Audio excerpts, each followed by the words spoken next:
about. I assume it's gonna be protected because he so confidently deployed it that it has to be.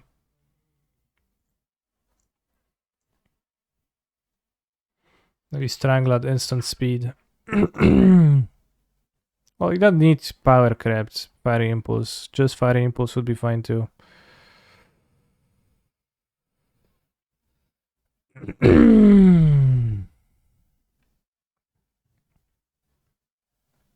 Amazing stack, he said. I don't know what team he is on. I don't know if he thinks he's funny or not, but he's kind of funny. So if he thinks so, then that's rightful.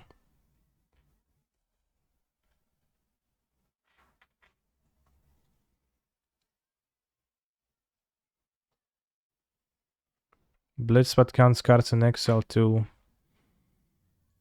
Yeah, it'll be pretty powerful.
Yeah, Super Excel player sounds good.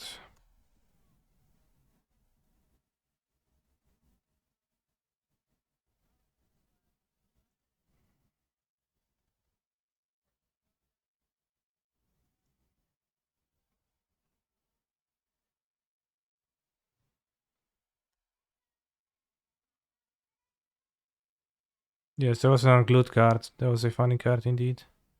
Doing that.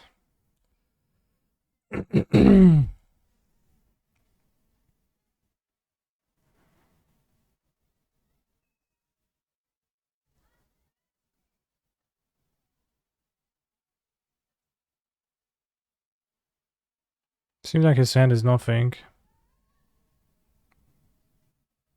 Nothing particularly good.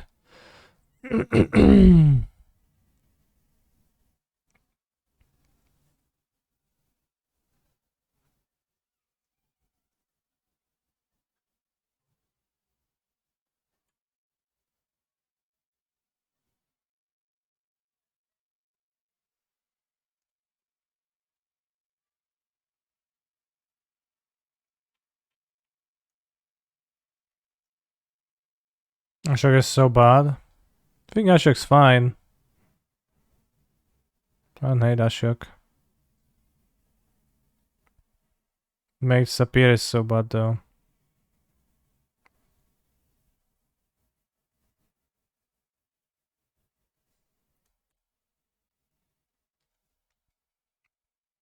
When I played with Blue Black last weekend, I actually liked Ashok. Was actually pretty. Maybe not impressed, but enjoyed Ashok. Raf.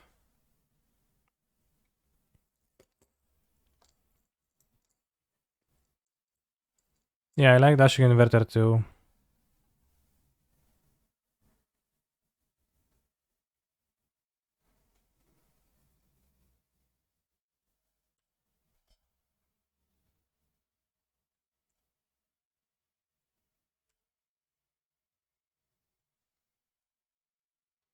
What's the perfect finisher? It could be constructed in blue block.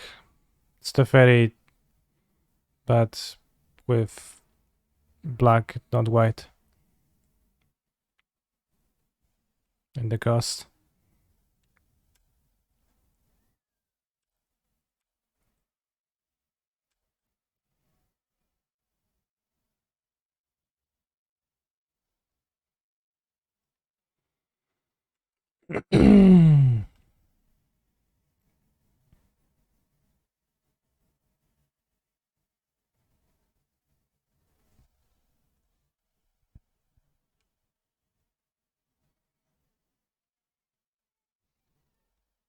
Nice deck. Timmy. We are 3-0. At some point we'll get the trophy, bros. And once we get the trophy, it's over. I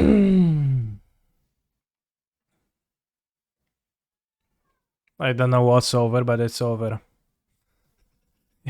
Yeah, good question. I was actually thinking, what the hell is gonna be over once I get the trophy? Is it a trophy or a crown for the king? Yeah, I guess. Shout out was given to Timmy, true.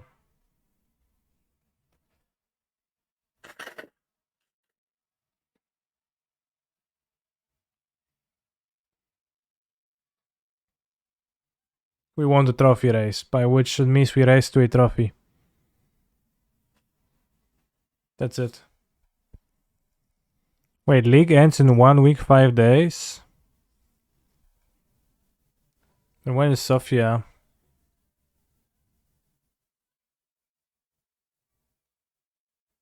One week, 1, 2, 3, 4, 5. This is where the league ends, and there's a new league. I guess they upload the bro cards. When did they release? On Moda? Let's see. Magic Online Bro release.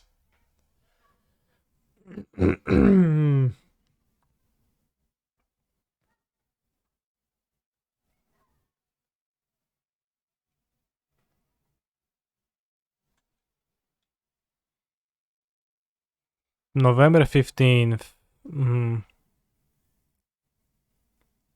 Play against Giganta. We don't have pieces, but... Why is the league ending in 12 days? I assume there is gonna be a downtime and they're gonna add the bro cards, but they're gonna release them later. Have you seen the new Worm? Yes. I have.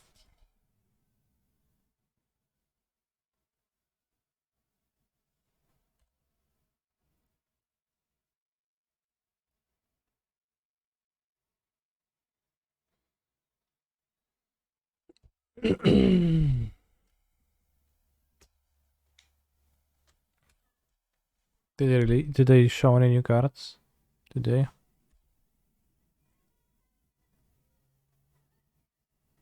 No? No new cards?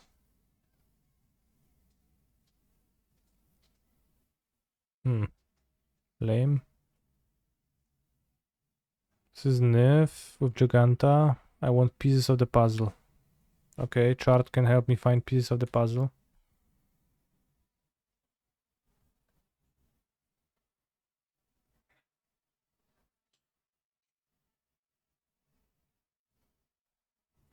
No pieces.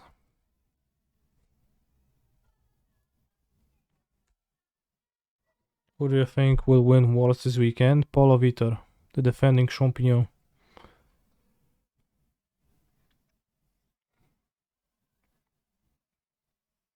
Tivar the shirtless. The beginning of your upkeep. If you're wearing a shirt, you lose 5 life. This is so funny, bro.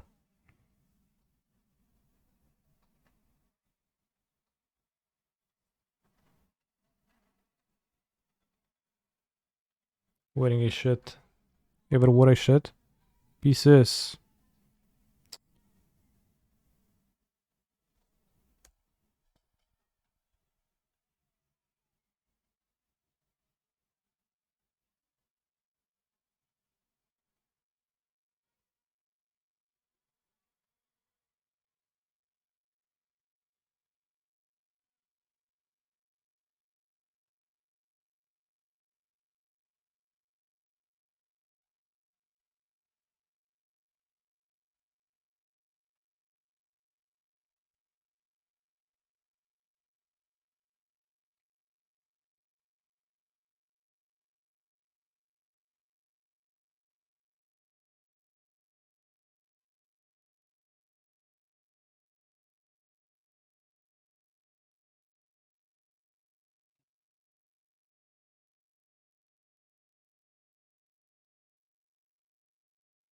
I drew a Spell Pierce.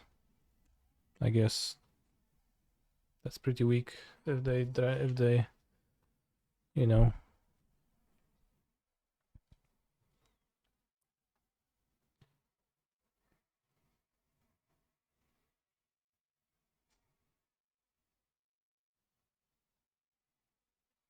Ay ay ay.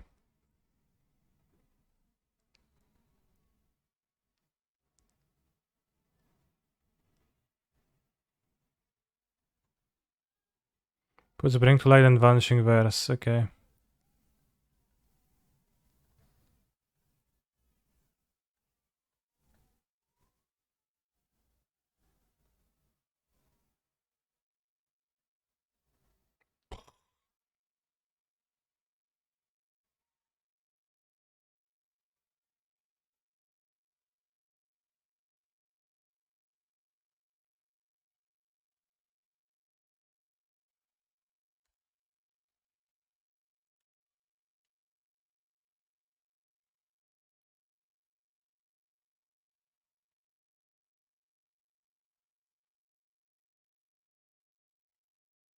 Play Bring to Light, bro.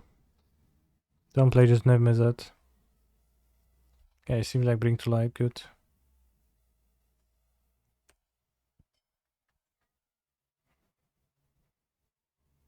Cruise or Pieces now? Pieces. Halfway there. Actually, I might want to cast 6 mana Axe.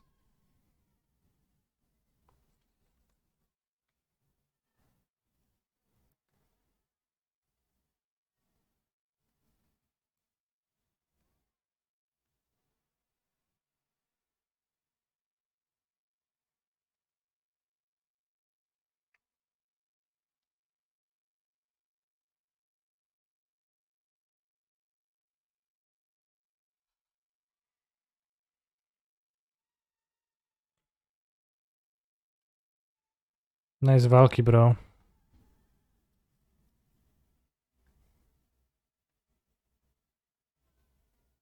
I mean, seems better to kill Valky with the hull than cruising. Can just cruise next turn. Drain is probably mono useless removal.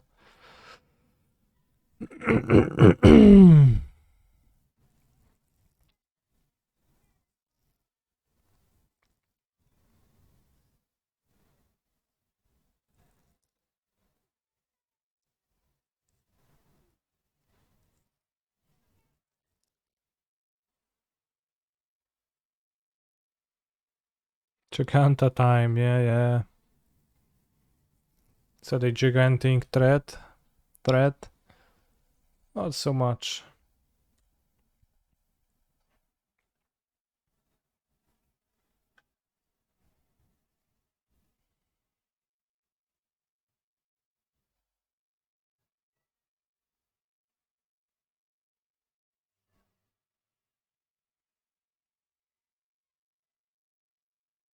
Arbitrarily I paid 2 mana. So I don't exactly know how much I want to, but I want to keep some graveyard action for Time Walk.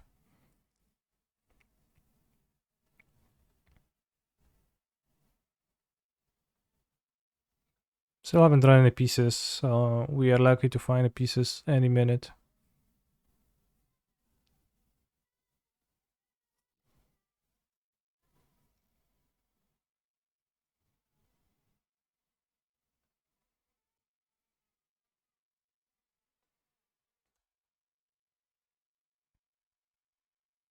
What a hand.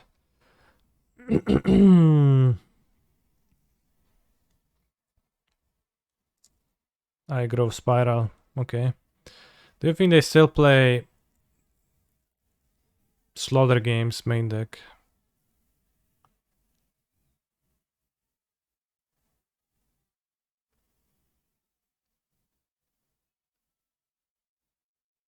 Is it Giganta time?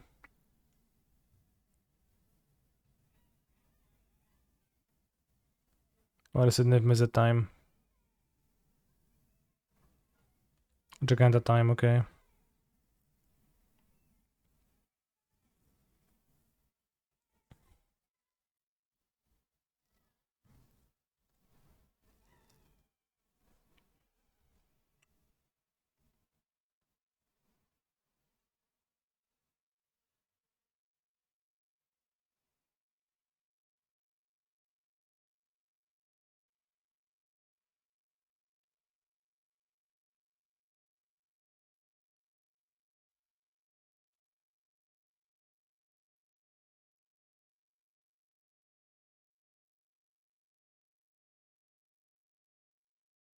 Impressive.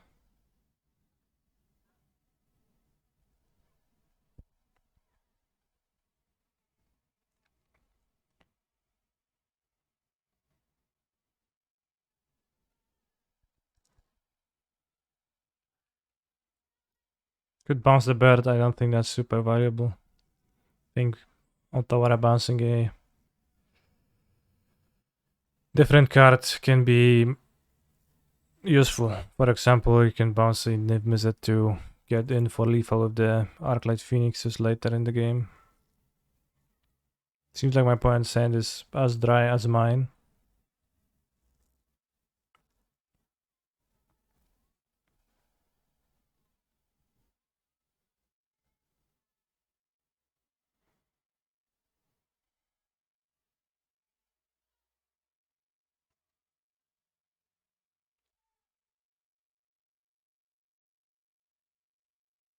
Pieces located finally.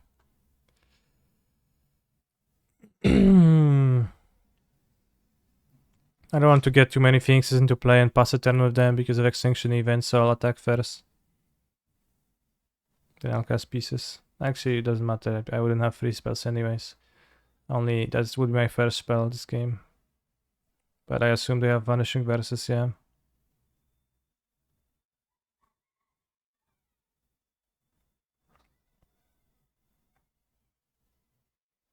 Pieces. Cruiser.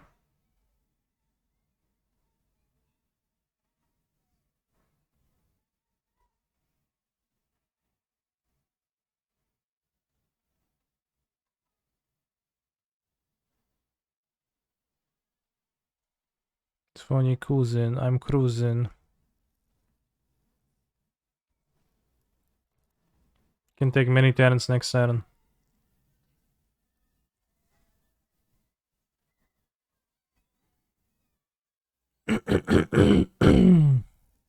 Unless they get me with something stinky. Seems like they're casting in the Mizzet Reborn, okay.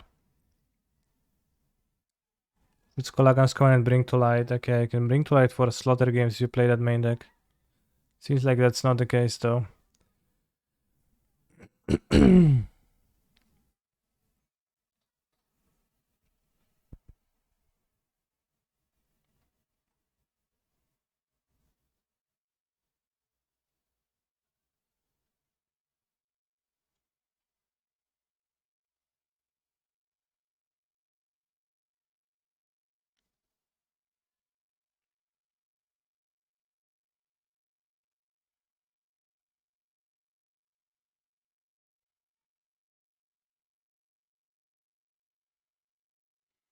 So I'm going to have raz, dwa, trzy, cztery, pięć, sześć, siedem, osiem, dziewięć.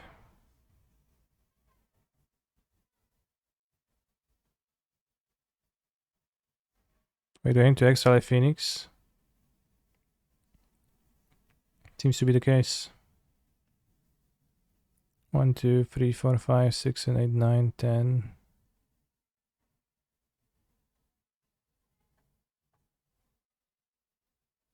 Okay, we need to exile a Phoenix.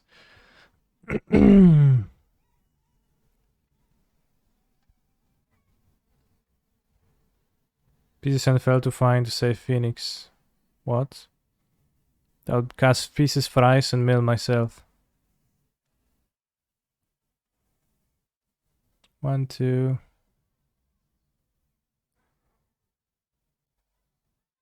Plenty of opts. I mean, Phoenix is gonna be gone, that's fine.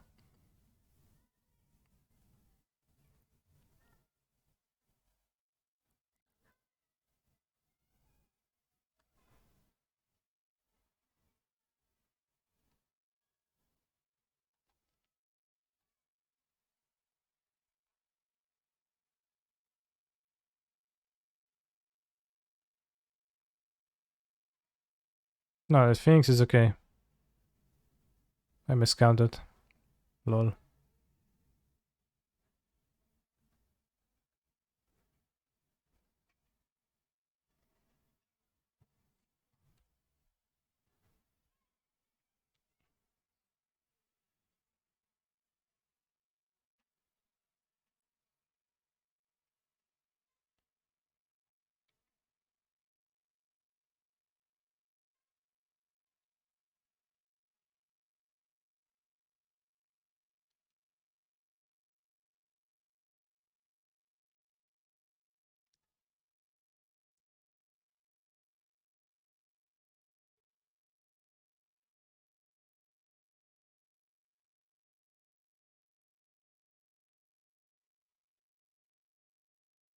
Now we're going to untap, caress a Hedron, Cryptolith, root 7 cards in the deck.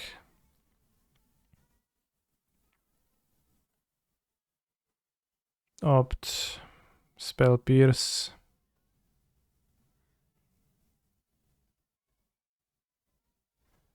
Opt.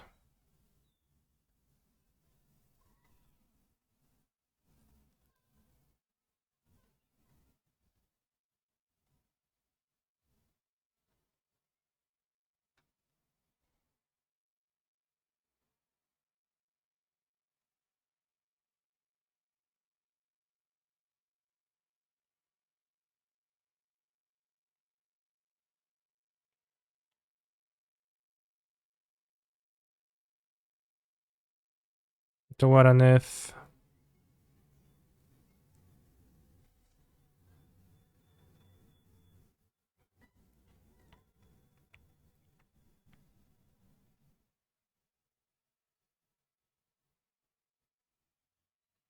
Sama Shredder, fine.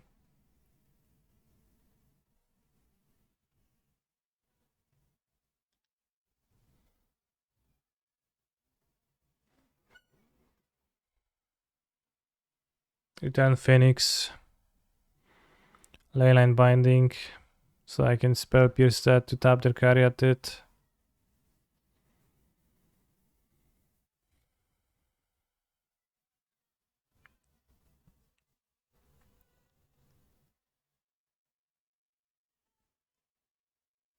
We still have 2 more turns after that, so just attack twice with the Hall plus the Phoenix.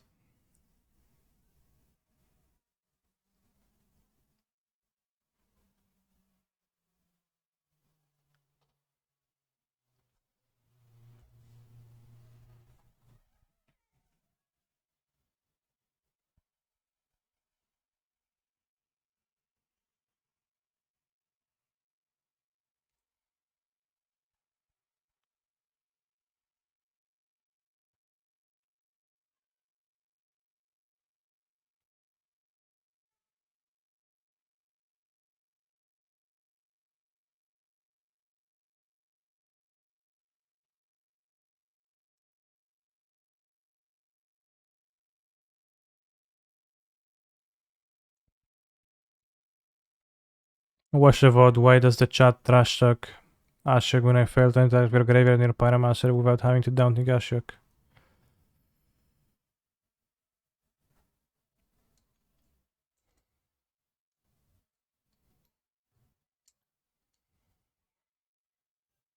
Well, I mean, the thing is...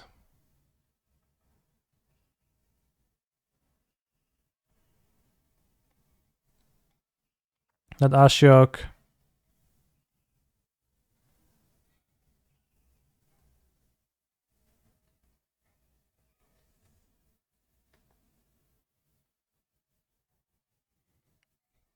Let's say with a Teferi, you would be able to... You know, you draw into cards, so you naturally can protect the Ashok much better. Not sure if Young Pyromancer actually accomplishes anything special.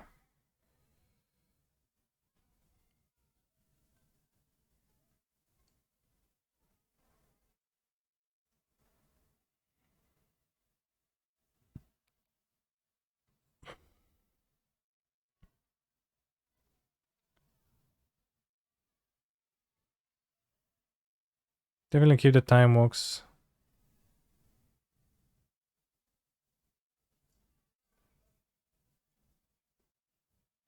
Oh, I'll just cut the charts. Kinda don't like cutting both charts because then I feel like I'm a little bit low on ways to gain so-called traction.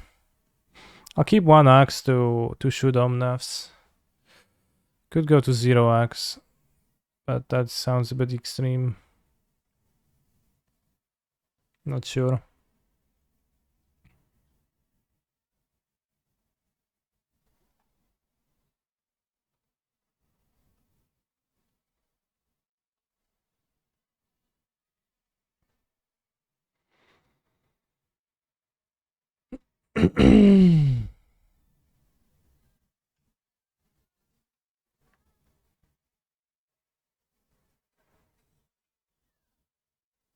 Somebody in the Discord linked this deck, chat, by the user snapbolt_games.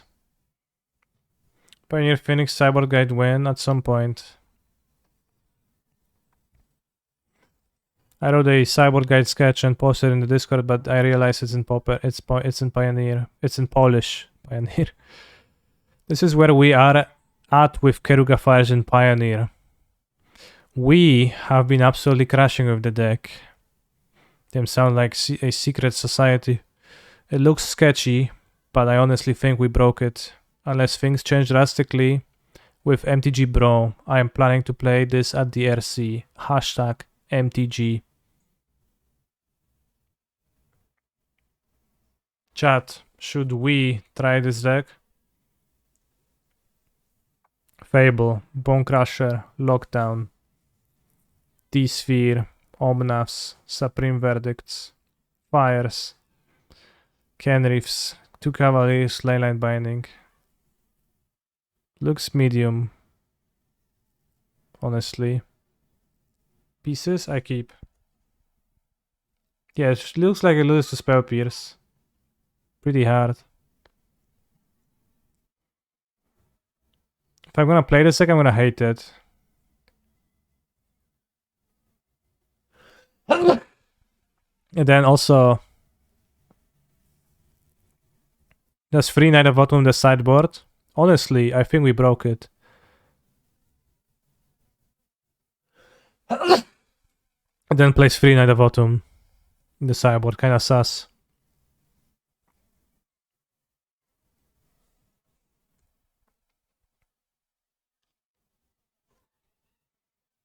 I play versus this 3 times a day, crashing all the time. What are you playing? What's the Polish equivalent of bless you? Na zdrowie. Which, if translated directly, would mean for health. Kinda. For health. Doesn't make much sense when said like this, but...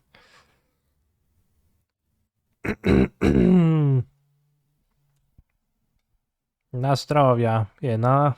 It's 2 words. Na for zdrowie. Also in Polish, the letter V doesn't exist.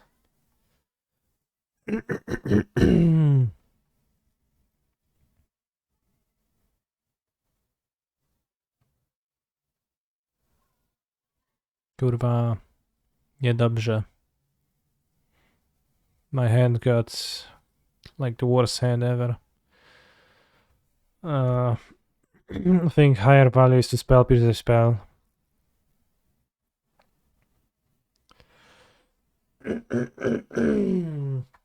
When you're about to put in your player third triumph, your attack red opponent already killed the next opponent through.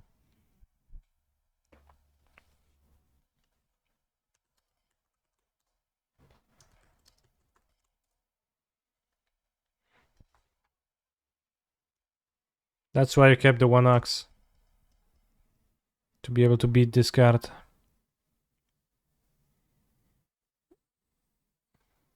Now I'll play the Pyro.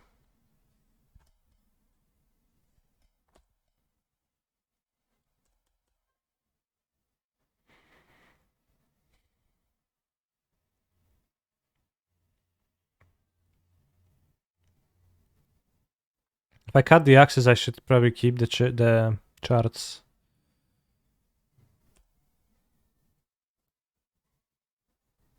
Free Crackling Drake is a little bit extreme, maybe. And also the time of combo.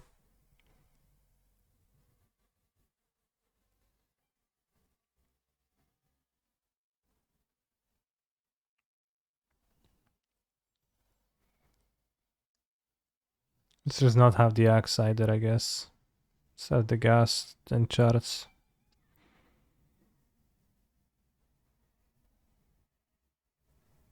Gonna board a few less creatures because I keep the combo. Red Black Midrange Sacrifice, that's not a deck I'm playing, but Stream Decker was not working, so I couldn't upload.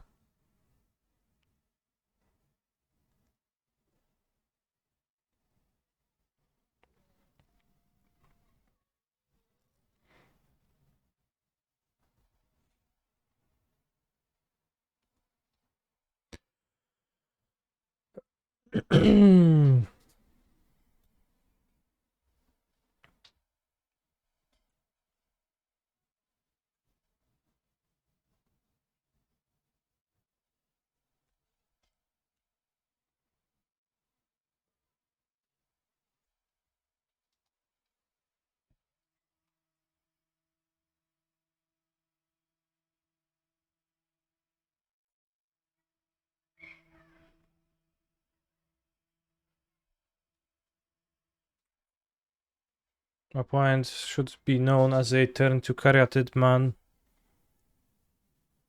Person. As that's their specialty.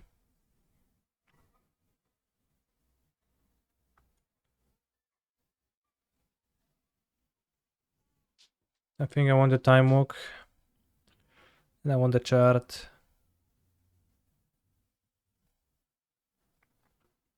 Because I have Phoenix in hand.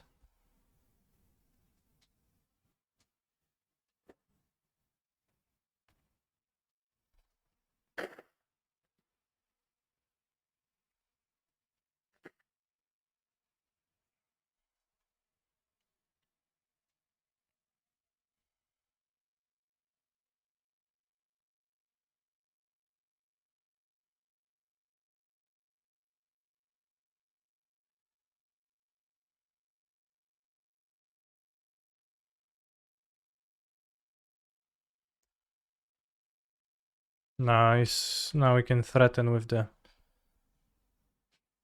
blue land, so my opponent is going to be a chicken and gonna grab Giganta instead of playing something relevant.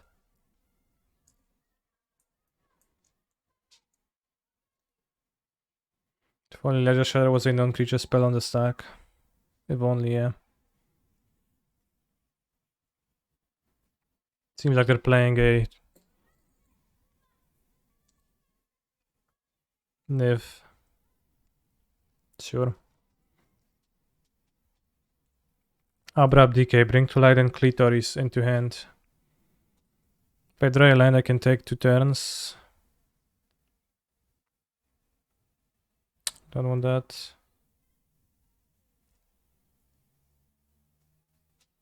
Spoke too soon. Am I gonna watch Worlds? Well, when are they? Nobody was able to tell me.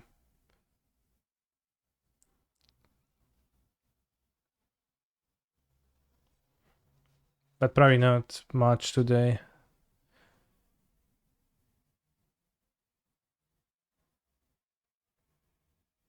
Like I'm gonna be finishing the stream after this league, so not today. In 1 hour. In that case, I will not watch them on stream.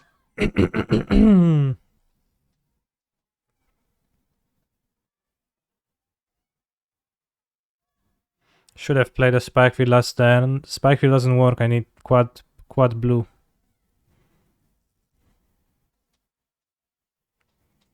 For the copying.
I don't know. I can play another big thing.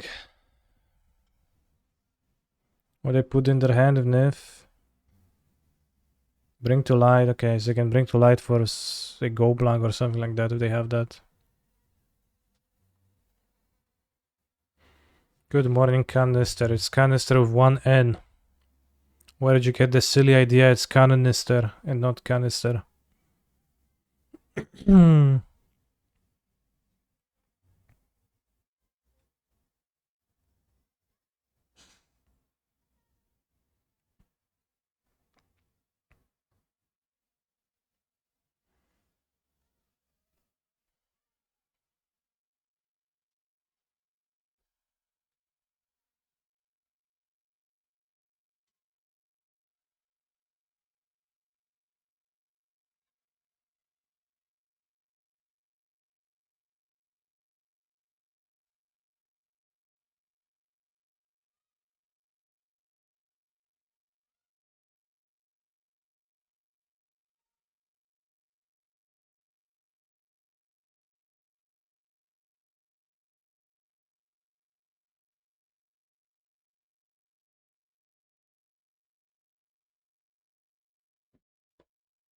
DK my shredder.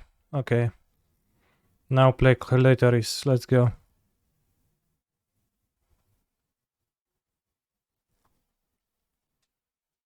I mean, I guess a Goblang would blow me out and I would probably lose.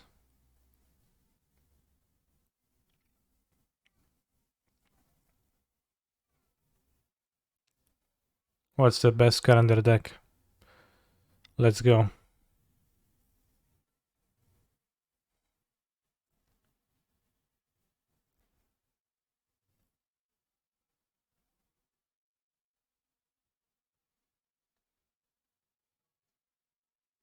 If they play Goblang, that's probably the best card they have, yeah.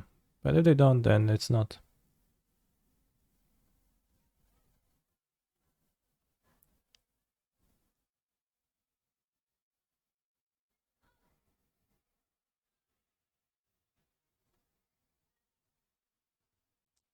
Get a Valky, bro.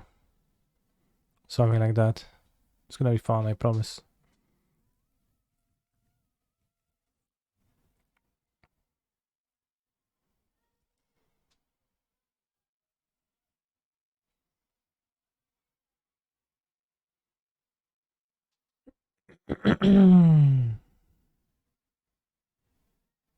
Lol, they actually got the Valky.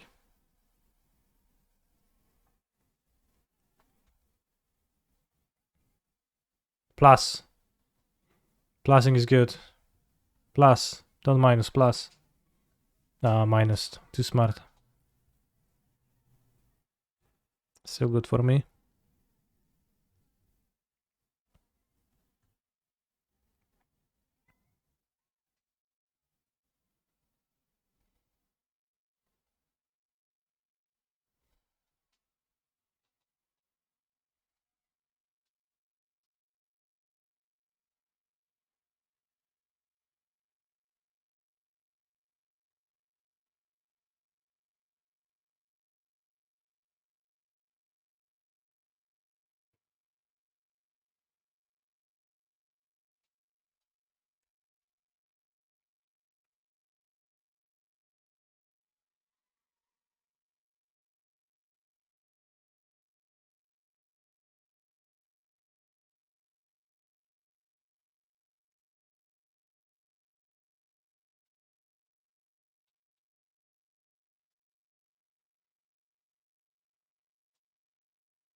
Crackling Drake.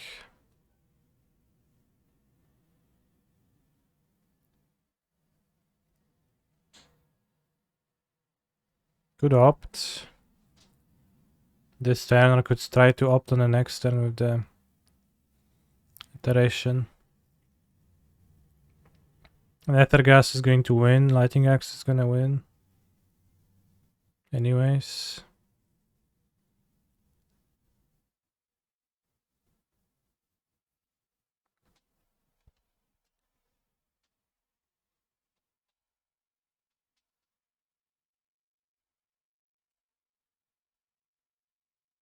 Good.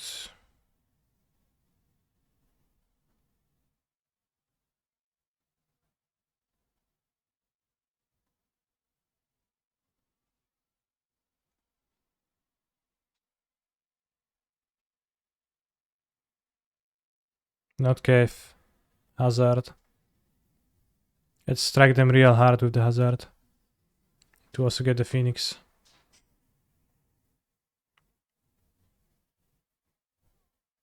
Pow. Pow.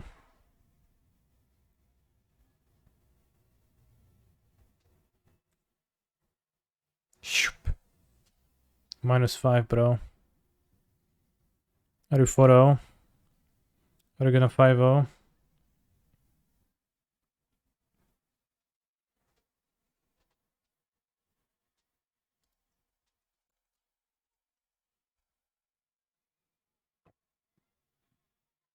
Let's go.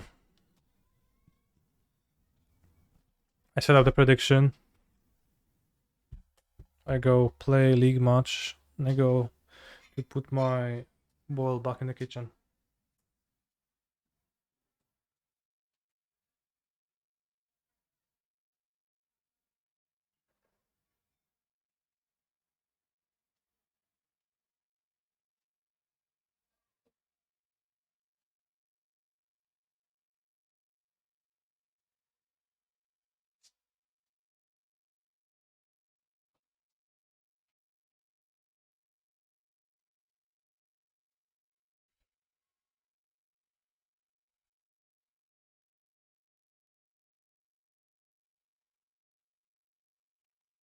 Can feel the trophy in my bones. That being said, I often have felt a trophy in my bones and it hasn't often materialized, so we'll see where that's going to bring me, but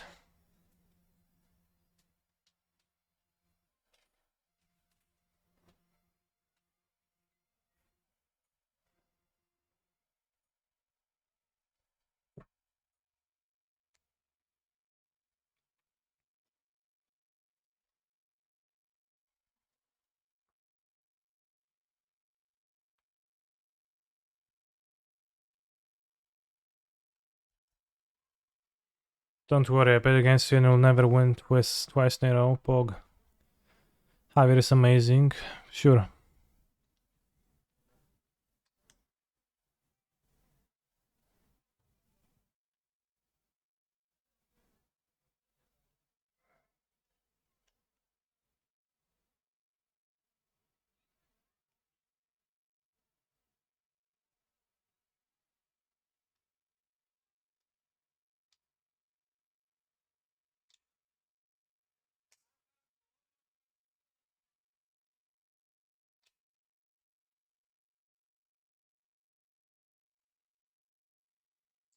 Who's the most amazing player you ever played with? Let me think.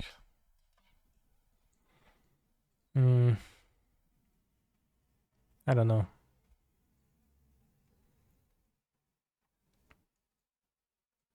Like, how amazing can you be at playing cards, right?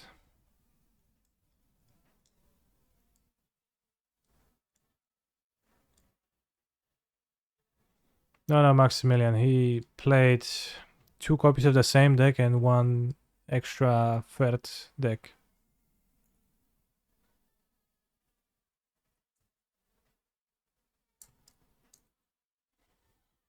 I'll mold this, I think.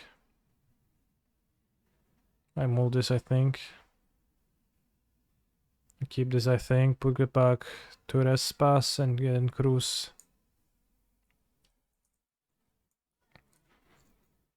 Snow-covered Eastland. Eastland.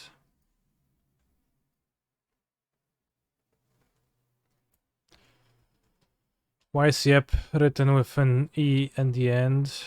Without an E in the end, and Nope with an E. Damn.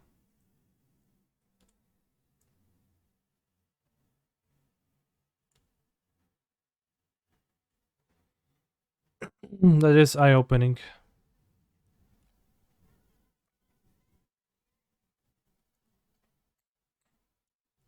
English language is sometimes pretty funny.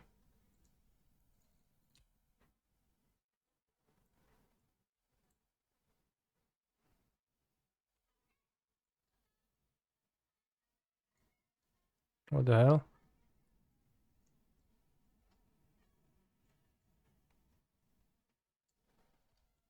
English is your first language. Cool.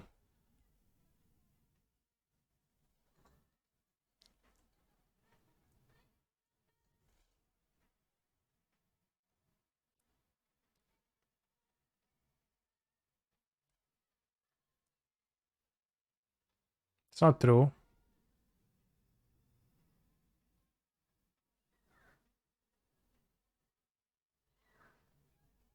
Let's get 2 removals.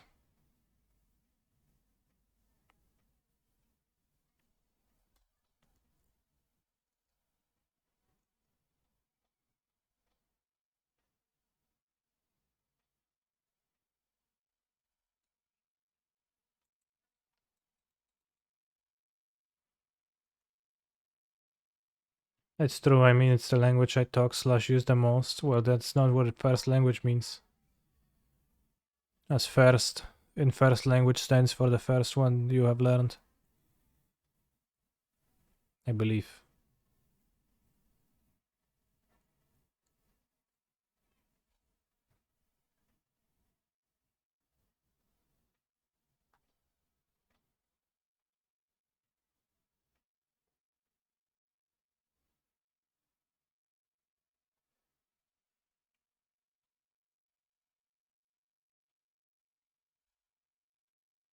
In that case, my first language was Cry. True.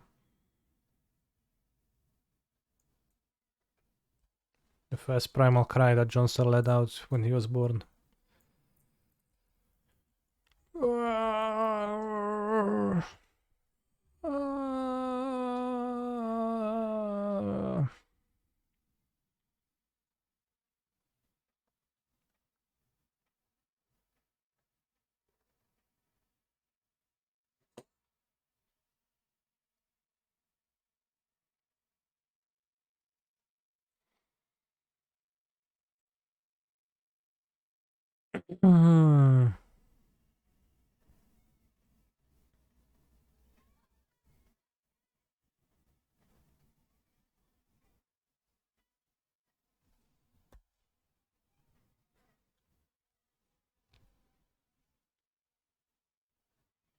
Bros, I got hacking, rattle chains.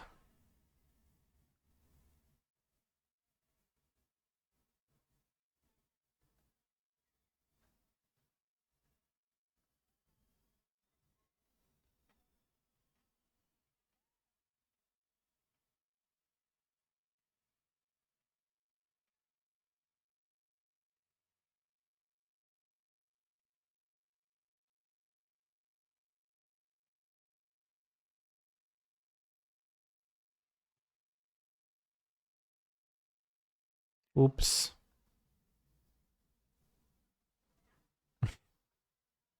Order. Order powinienem kurwa dostać za takie granie.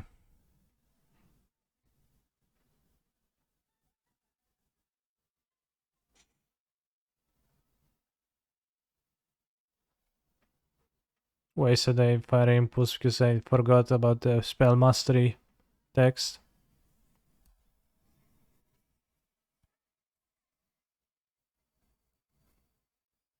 I did shock a free toughness creature, yeah.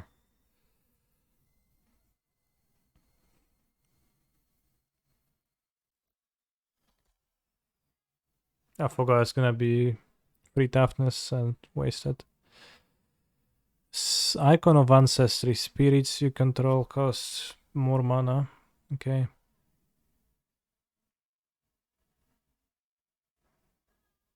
Solid card.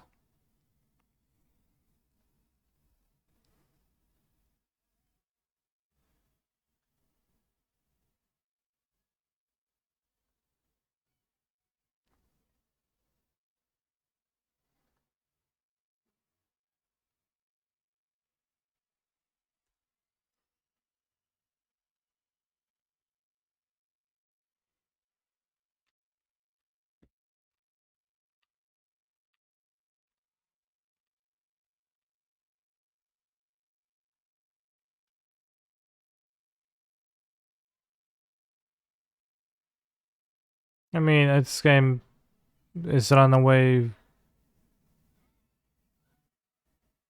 plenty already, right? It's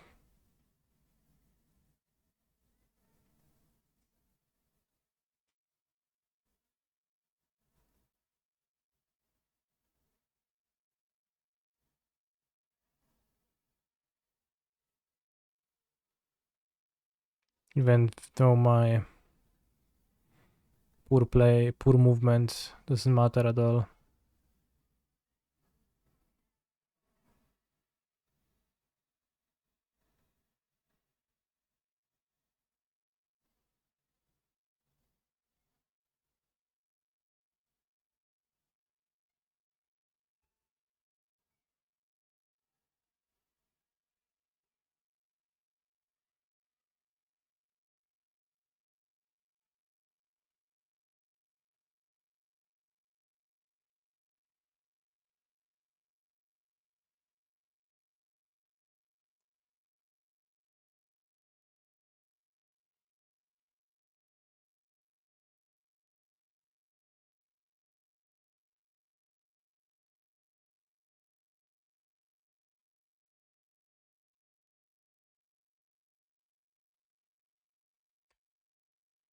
Snapcaster 96 skipped song. Alright. Song skipped.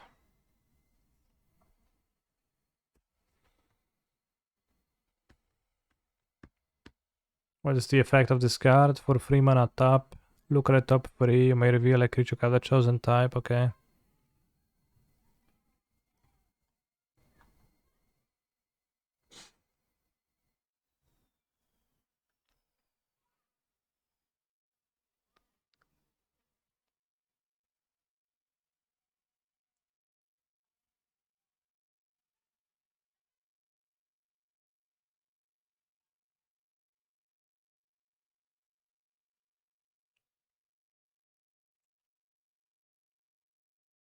Sexually Galvanic for no reason.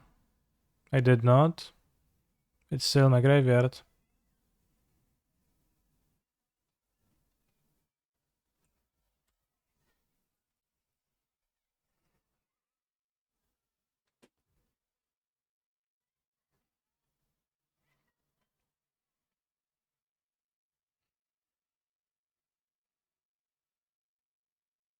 Supreme Phantom. Okay.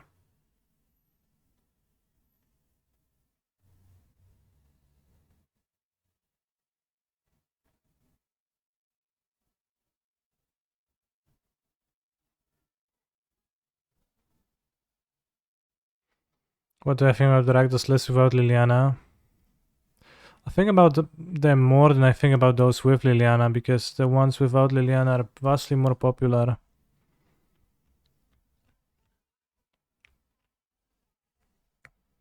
Liliana is pretty rare actually in the Rakdos list nowadays. Seems like just not that great of a card. After all, you have a hand too, so you're discarding your own cards with Liliana very often. There's so many manlands, so it's kind of hard to stick planeswalkers. Even in Phoenix, I kind of like Crackling Drakes more than Jaces because they just work better. They can't get attacked. Thank you TSP Ian Drake for your Sabini. Not Sabini, Raideroni. Spellpierce kinda mid. Keep one or two. Young Pyro weak, so Anger, Sweltering Suns, not interested in a sorcery spade. This is great. So these are cards that I might bring.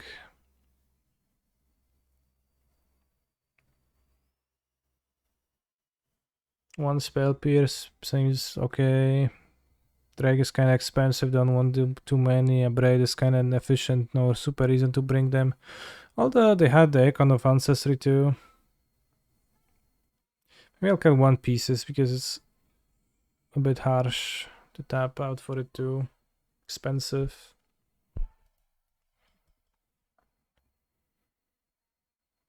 Hard for Lily to be good when Llanowar Elf is the best deck? No. I don't know if Llanowar Elf is the best deck, but it is a deck. And Liliana is not super great against Llanowar Elf, that's true. But she's also not super great in the mirror, she's not super great against Treasure Cruise, so in general, she's kind of not super great in many spaces.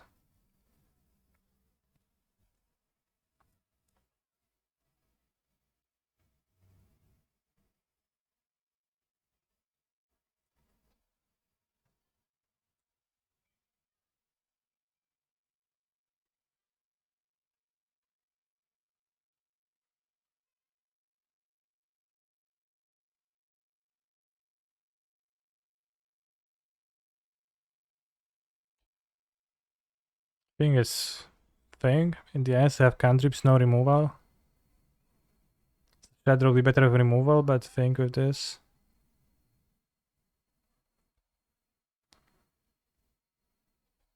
Hello Kaneki, hello Mr. Kazimir. Błogosławieni miłosierni.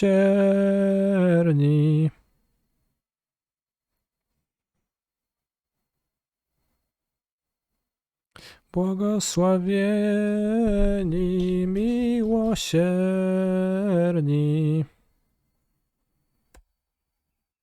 Good song.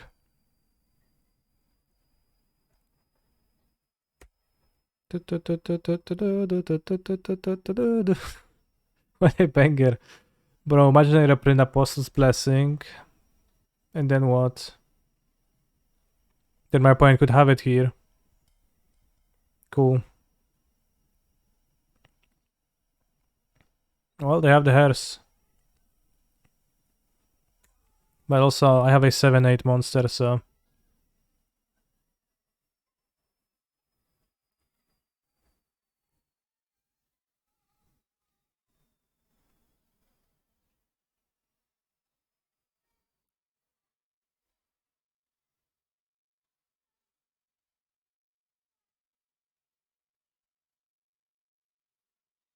Phoenix. No Phoenix.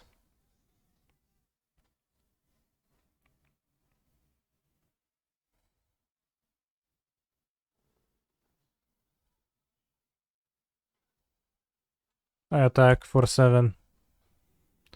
Shoom. Bros, I think we're trophying. 2 quad, 10 tries with Phoenix.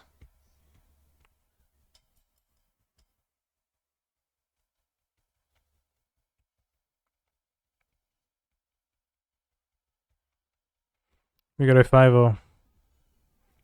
Blue Red Phoenix, good list. Number 2. Seems okay. So now let's discuss Anger of the Gods. When is exiling relevant? Against what opposing decks is exiling relevant? Humans has the returning free drop. Opponent's Phoenix. I don't board Anger for the mirror. And I find that pretty weak.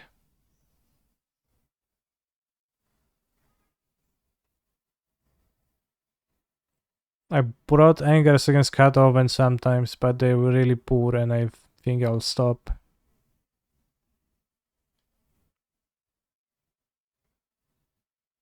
Yeah, I don't board it against... Well, I think I board it against Greasefang. Not sure.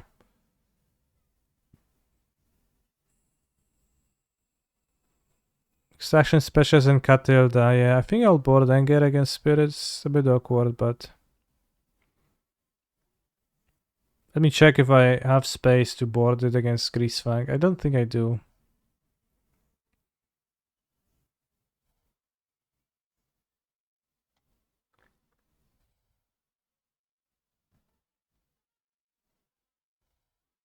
Maybe I do.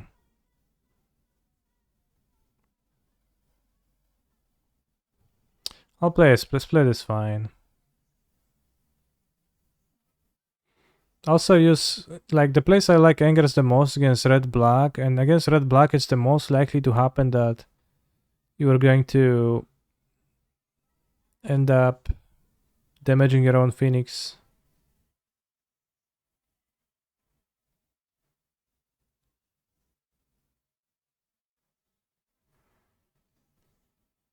I think Red Black is the biggest matchup where Sweltering Suns is gonna be better. Also cycling. I'll play 2 Sweltering Suns. I think the exiling is minor, and I guess this has cycling too. I forgot this was cycling on top of that.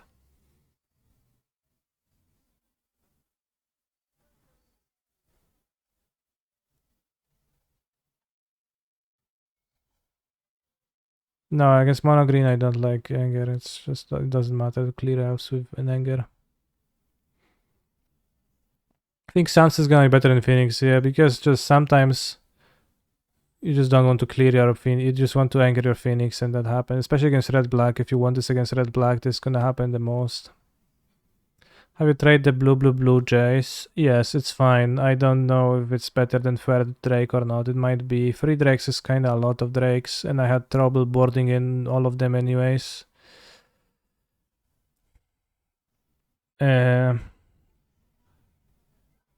But Planeswalkers are kinda easy to attack. Why 2 copies? Because I like it against Rakdos. Are these board wipes even better than more single target removal? The reason why I want two Angers is against Rakdos. Because you can answer Trespasser and Fable effectively. or semi-effectively with that. And point removal is really poor at trading with those cards, but Sweltering Suns is pretty cool. It's also like pretty useful against aggro decks, in my experience. You don't like Stroke? I had medium experience with Strokes. If I play 3 gas, maybe one of the gas should be a Stroke. But I don't actually... He's a phenomenal didn't actually enjoy stroking player. too much. Yux is not conceding. Because if you hold up a stroke, you make the decision to hold up a stroke, if your opponent plays a troll, you're just destroyed. And you need to tap out, so holding up the mana is... You need to tap out throughout the game for pieces, etc. So the holding up the mana is always a bit costly. And it is so easily punishable.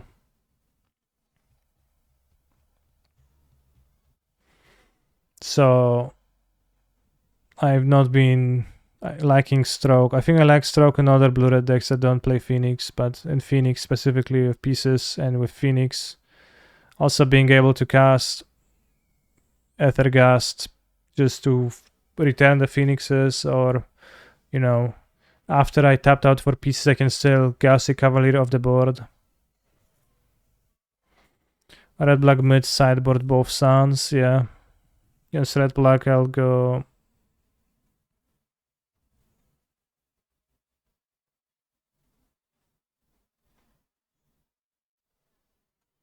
I'll go those. That's +8. And cut 5, 6, 7. And a spell piece or a chart.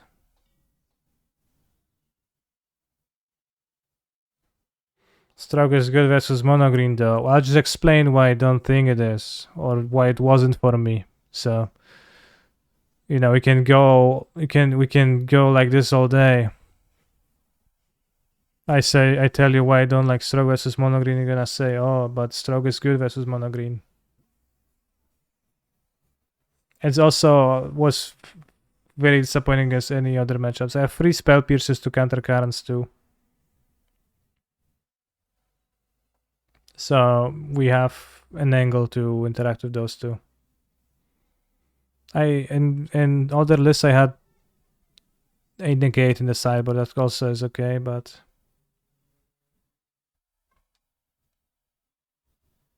definitely like cutting Pierce over Shard versus Black Red. That is fine and probably reasonable. Pierce is situational. And I also had Strokes. I ported Strokes against Enigmatic Incarnation, and then I got destroyed by my opponent smartly playing Fables when I had 2 mana up.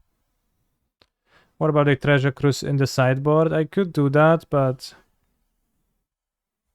I'm not sure if that makes sense, if that's better than adding a Drake to actually have an extra card to fight Graveyard Hate instead of falling harder into it. It's not like I have too little card advantage, and Drake is also card advantage, so I think I prefer a Drake or a Jace over the Cruise almost always.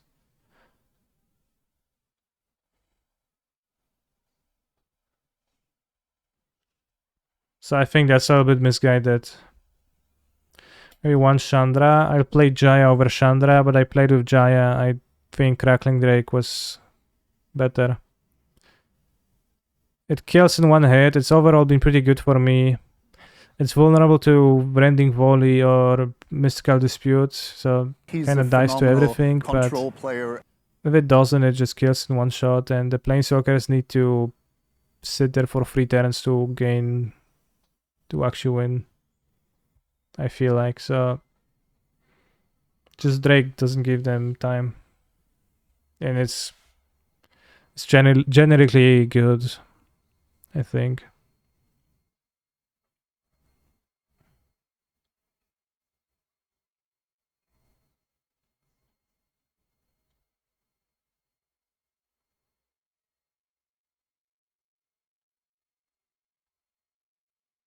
Do you ever board Drakes in where you also would board Sweepers? Yeah, for sure. But it's a 4 toughness creature and this is a free damage sweeper, so that's okay, right? Sequoia, thank you very much for a Prime Gaming sub. When is somebody gonna finally pay out those points? I'll do it now. Furamingo.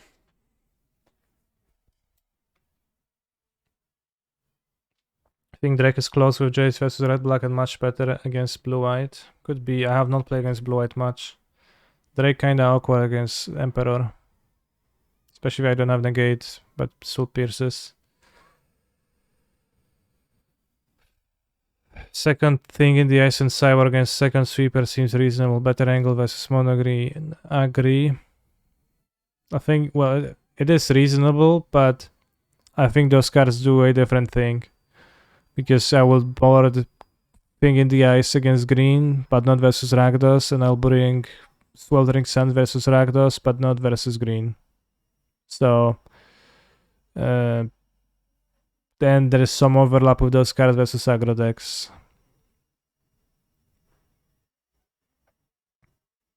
Do I still do donation decks? I do. I will not be streaming for longer today. I'll be finishing soon. We're just gonna do Enchant Wordle. And until Sophia, I only play Pioneer, so non-Pioneer decks are not gonna be taken.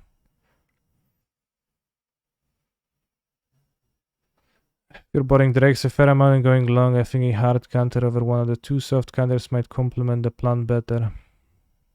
Sure.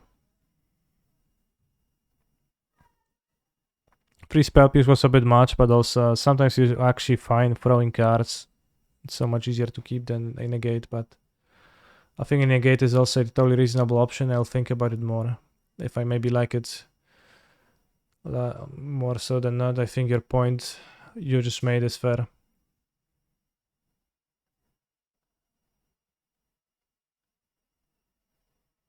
Alright, let's go. Crackling Drake. It's a rare. Older than or mythic, older than this. 3 or 4 mana, not blue, not red, not creature. So let's go Solemnity. It's a 3 mana rare, not an enchantment, no subtype, not white. So let's maybe name a 3 mana rare artifact from around original Ravnica or Khans or Innistrad. Kirun has to be rare. Trinisphere works. Okay, it is colorful. So this green, not enchantment but typeless. So instant or sorcery most likely. Green or black, instant or sorcery. Let's name Hero's Downfall. It is black. This is a black sorcery. Painful Troops. Damn, we guessed it. Easy.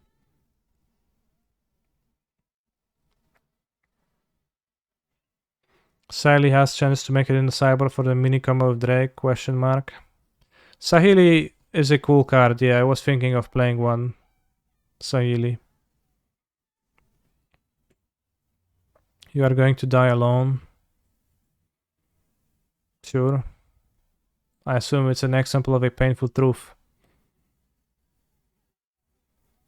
But I think a more painful truth for many red-black midrange enjoyers is that Liliana is no longer all that good in Pioneer.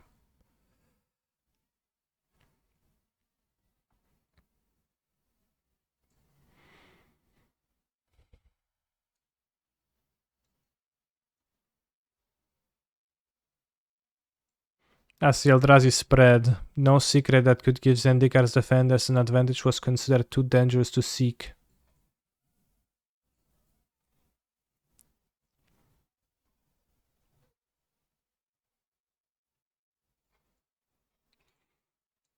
Sure. Depends. If you die in a tragic accident, many people die together. That's very true. Let's guess the game too. I have no idea what is this game, so I'm going to say Grand Theft Auto 5.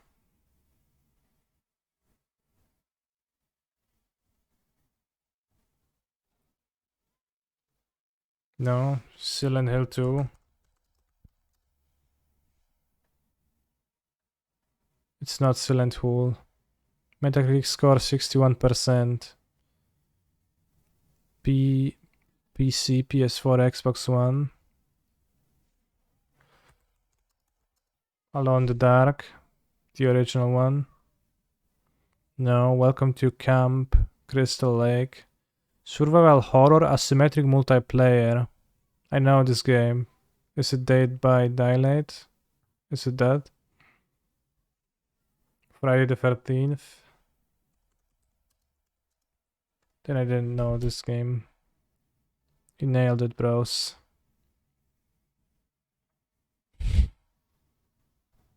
Survival horror, by the way.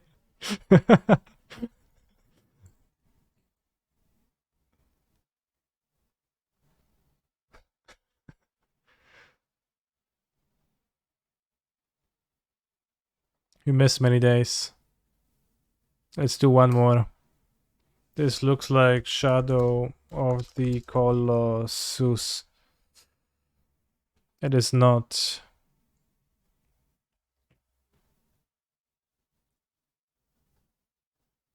Resident Evil. Or with Tomb Raider.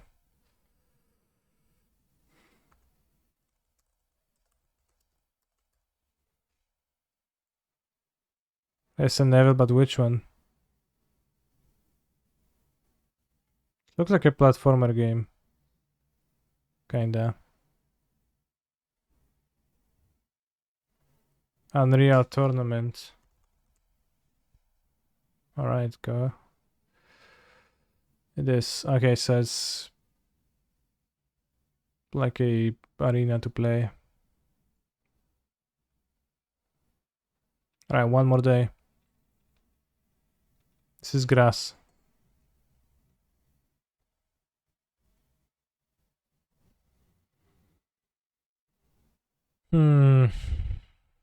Assassin's Creed.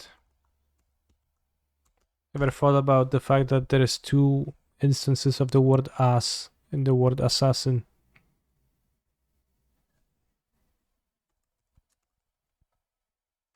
There's no Tomb Raider? Wait, Raider, not Rider.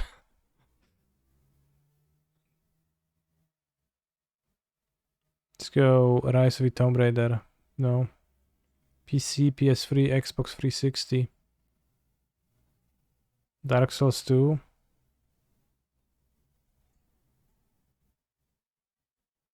I think Dark Souls 3 was already guessed in this game many times.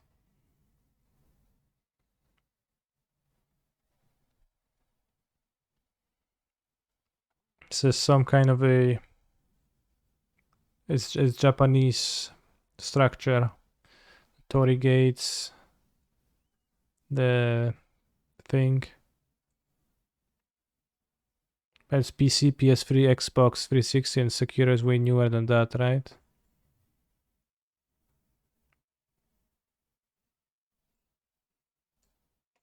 Then PS3, I think it's from the past few years. Ninja Gaiden 3. No idea what's that. The Ancient Ship of Doom. Action adventure. It is not Ninja Gaiden 3 Ancient Ship of Doom. Some kind of a zombie man. Action adventure. 87%. This Tomb Raider? But which one? I have no idea which Tomb Raider is Tomb Raider. Like, is it named Tomb Raider?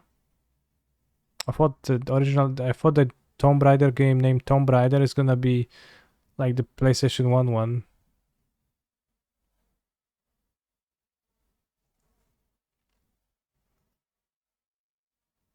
So there's literally 2 games. named Tomb Raider. Tomb Raider.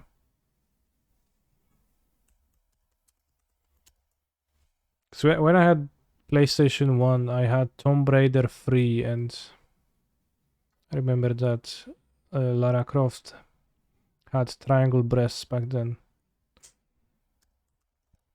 And overall, the graphics were kind of mid. Maybe they were not triangle. Quite pointy though. It's a nice game.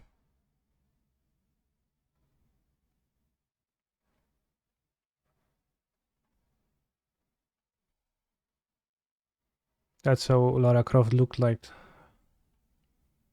Nowadays, that's how Lara Croft looks like. Pretty similar, actually. Do you think you're the best cancer alive? Yes.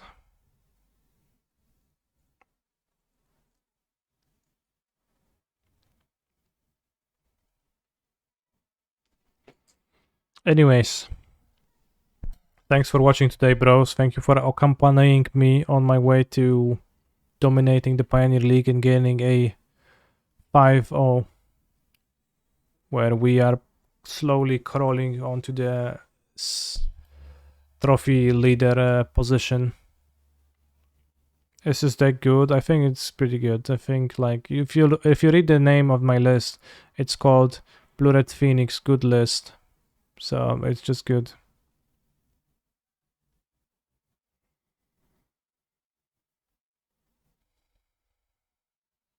And I'll send you to Nassif.